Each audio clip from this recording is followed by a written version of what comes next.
Estão entendendo? Glória a Deus. Vamos lá. A nossa segunda visão também é apoiar o crescimento de grupos associados, como eu já falei. Apoiar o crescimento é a gente ir com vocês, a gente juntos fazendo um trabalho e trazendo os filhos e jovens para a nossa igreja. Desenvolver congressos, seminários e retiros de despertamento espiritual. É o que a gente também faz.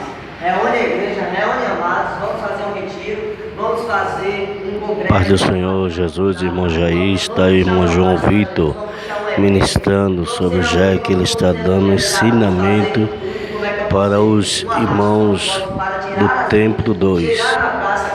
Está ensinando, está exortando os irmãos como se evangeliza e explicando aos irmãos sobre o Jack. Um dos pontos da nossa visão também é fazer isso, é ajudar essas pessoas, é a gente ir junto, trabalhar na obra de Cristo. Aí a gente pode dizer, não, mas na igreja a gente faz isso. Pois é, na igreja a gente faz. Mas com o projeto, a gente também vai ter uma força, uma ajuda, esse projeto. Ele nos dá essa força, essa ajuda que a gente precisa. É para crescer, é para a gente se despertar mais para a obra de Deus. Temos a igreja, temos. E por que a gente está parado também na igreja? Temos da igreja, por que a gente está parado?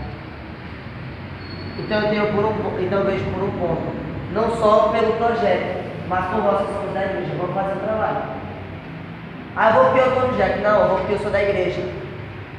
O Jack está fora e ajudando. Só um projeto que está nos ajudando ali na associação.